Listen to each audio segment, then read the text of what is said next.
Helo ffrindiau, croeso i'r Ysgol Sul wythnos yma. Wel, dyn ni'n mynd i sôn am ddathlu heddiw. Beth sy'n dod i feddwl chi pan dwi'n sôn am dathlu? Ella dathlu pen-blwydd. Dyn ni'n cael presenta.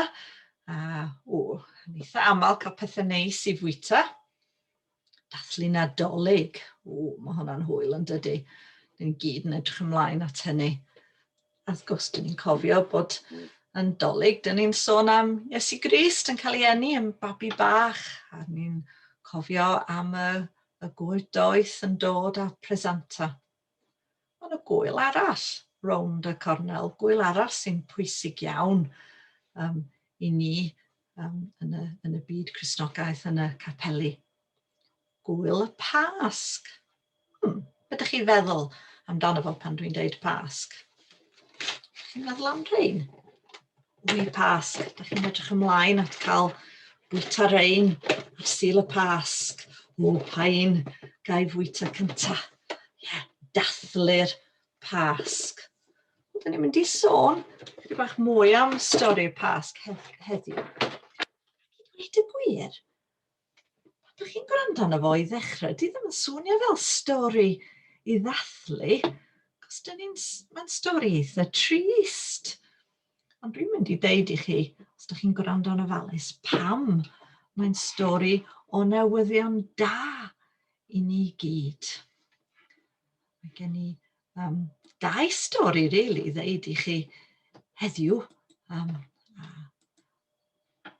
Dathlu'r Pasg, dathlu gwyl y Pasg. Galla ydych chi di arfer weld lluniau fel hyn, y croes a Iesu yn marw ar y croes, a fel dwi wedi deud, mae hwnna'n taro ni fel rhywbeth drist iawn. Wel, gan i mynd yn ôl cyn y diwrnod yna, i'r noson cynt, ac oedd Iesu yn cael swper arbennig efo'i ffrindiau y disgyblion, a dyn ni'n tueddu galw y swper yma, y Swper Olaf. Ac oedd Iesu, oedden nhw'n cael cigoen i fwyta efo'n gilydd. Dyna be oedd yn traddodiad i'r Iddewon. A diwedd y swper, oedd Iesu yn cymryd y bara. A mae gennych chi llun yma yn eich pecyn chi, unai pecyn papur neu pecyn da chi wedi cael trwy WhatsApp. Beth am i chi lliwio llun a darllen y geiriau o'n ofalus? Na i darllen o rwan. Tra oedden nhw'n bwyta, dyma Iesu yn cymryd torth. Ac yna, ar ôl adrodd y weddi o ddiolch, i thorri a'i rhannu i'w ddisgyblion. Cymerwch y bara yma, medda. Dyma fy nghorff i.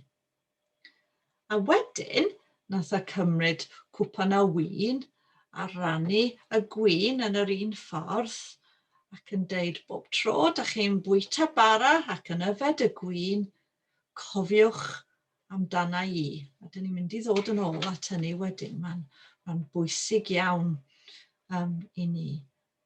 Cofio wrth yfed gwin a bwyta bara i cofio am Iesu. Wel, dyna ran cynta'r stori y Swper Olaf. Ond ar ôl y swper, nath pethau mynd ychydig bach yn fler i dweud y gwir, neu mae'n swnio'n fler. A dwi'n mynd i darllen o stori yma, y Beibl Newydd y Storiwr. A teitl y stori ydy Diwrnod Trist. Gwrandwch yn ofalus.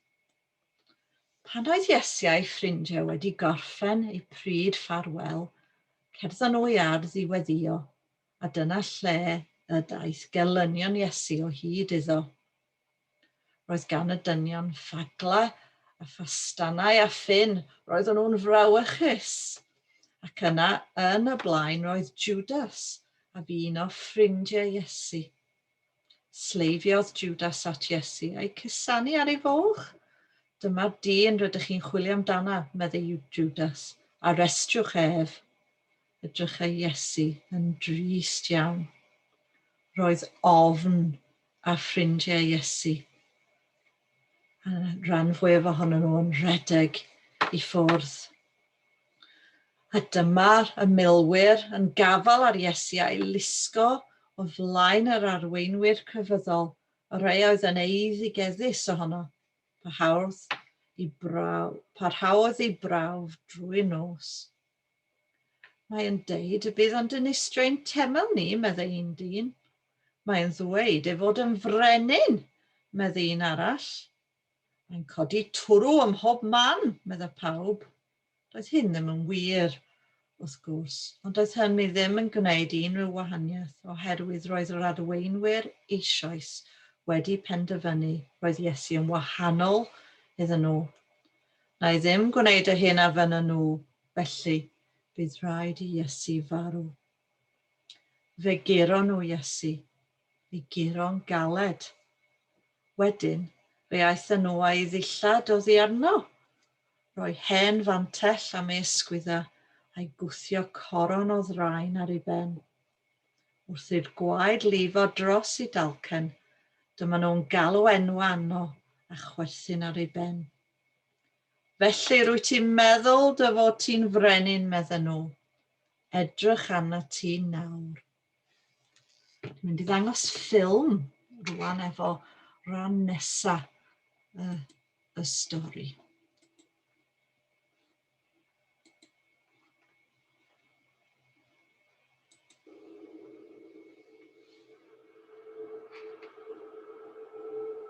Roedd pobl wedi casglu bob ochr i'r ffordd ac yn gweiddi pethau cas ar Iesu, ond roedd eraill yno yn crio.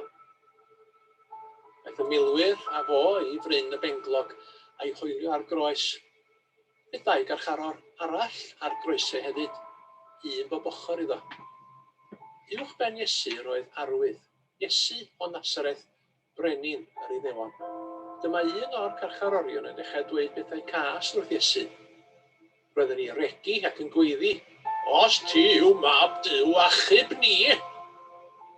Ond dyma'r carcharor arall yn dweud, dwi wedi gwneud pethau drwg ac yn haeddu marw. Ond dwi ti heb wneud dim byd o'i le. Ga i ddod i'r nefoedd efo ti. Yna, dyma Iesu'n edrych efo fi. Heddiw.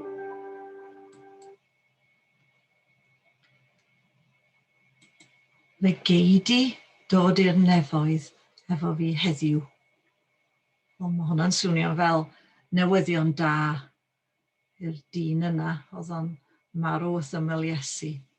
Ond mae Iesu yn cynnig yr un peth i ni hefyd. Os i dyn oedd ar y croes wrth ymyl Iesu, deud bod o'n credu yn Iesu a deud bod o'n sori. Mae Iesu yn cymryd bai y dyn yna. A mae'n neud yr un peth i ni. Dyn ni ond angen deud Iesu, dyn ni'n credu yno ti. Dwi'n sori am y pethau drwg dwi wedi wneud. A mae Iesu yn cymryd y bai droson ni heddiw. Ond mae hwnna yn newyddion da, yn dydy. Newyddion da iawn i ni. Ac jyst i atgoffa ni bod yn newyddion da, a bod y diwrnod nath Iesu marw ar y groes, di ddim yn gorffen yn drist nac di. Dyn ni'n gwybod o flaen llaw bod y diwedd hapus i'r stori yma, a wneith Gwenna deud mwy am hynny i chi wythnos nesaf. Ond beth am i ni dysgu adnod yma efo'n gilydd i atgoffa ni bod o'n newyddion da, bod Iesu, bod o di marw, di ddim di aros yn y bedd, mae di codi yn ôl yn fyw. Mae stori y Pasg yn stori o llawenydd, stori o buddugoliaeth. Mae arglwydd Iesu Grist di ennill. A dyma be mae'r adnod yma yn sôn amdano fo. Hwn yw y dydd, buddugoliaeth yr arglwydd, gorfoleddwn a llawenhawn. Gawn ni trio dysgu hyn efo'n gilydd. Hwn yw y dydd. Hwn yw y dydd, ac i helpu ni cofio, os deud hwn yw y dydd, nawn ni codio freichi yn yr awyr, pwyntio fyny at yr awyr. Hwn yw y dydd. Buddugoliaeth yr arglwydd. Ie, a chwifio dwylo. Gorfoleddwn a llawen hawn. A neidio i fyny yn yr awyr. Dwi ddim mynd i wneud o, cos na i nocio pob peth drosodd. O'n i'n neud hynny efo'n gilydd. Hwn yw y dydd, buddugoliaeth yr arglwydd. Gorfoleddwn a llawen hawn. Neidio i fyny. Chi am wneud o unwaith eto?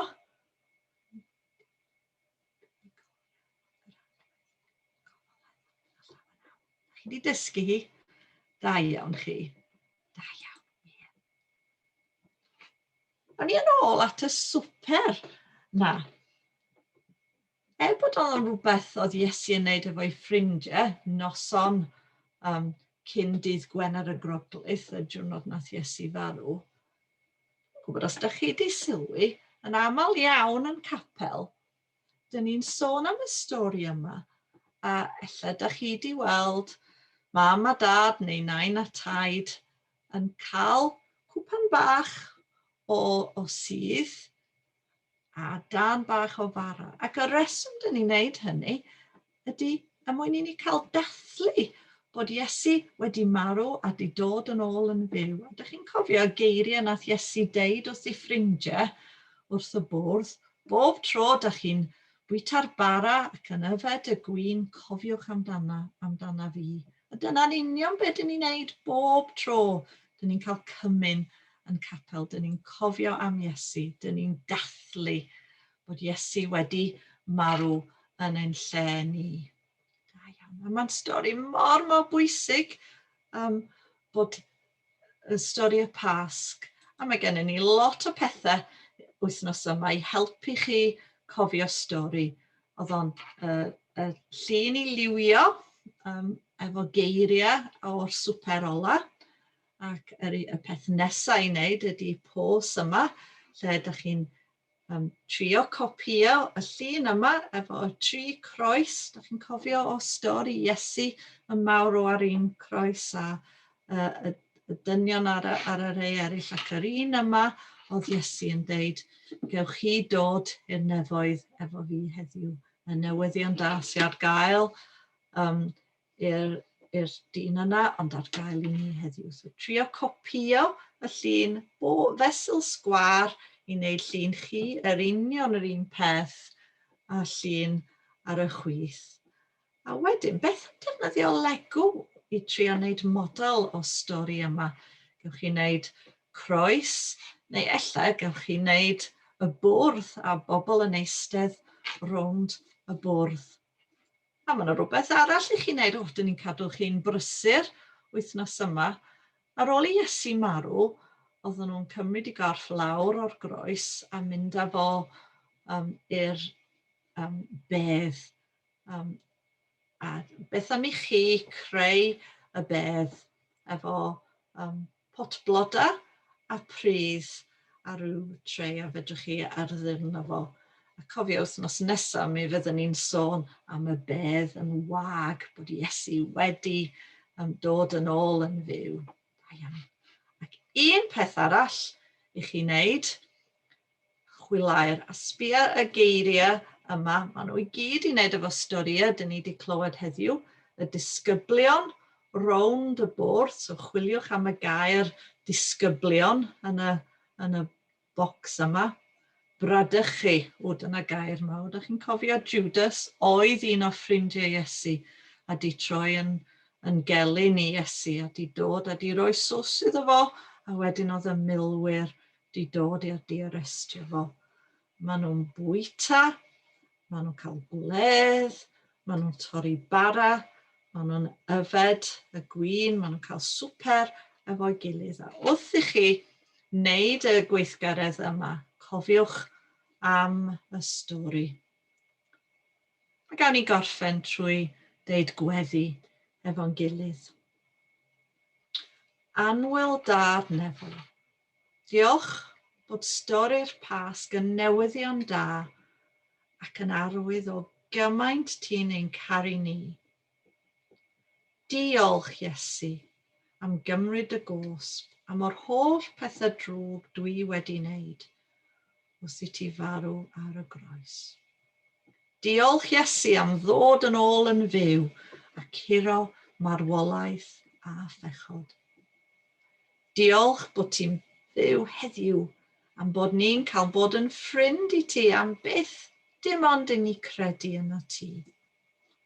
Diolch Iesu. Amen. Da iawn ti. Diolch am cael bod efo chi eto. Pasg hapus, mwynhewch bwyta y chwia, ond mwynhewch hefyd dathlu Pasg go iawn a mwynhewch wneud y holl gweithgareddau. A cofiwch, os ydych chi eisiau tynnu lluniau a roi nhw ar y grŵp WhatsApp, os ni'n wrth ein boddau cael weld eich lluniau i gyd. Hwyl fawr i chi.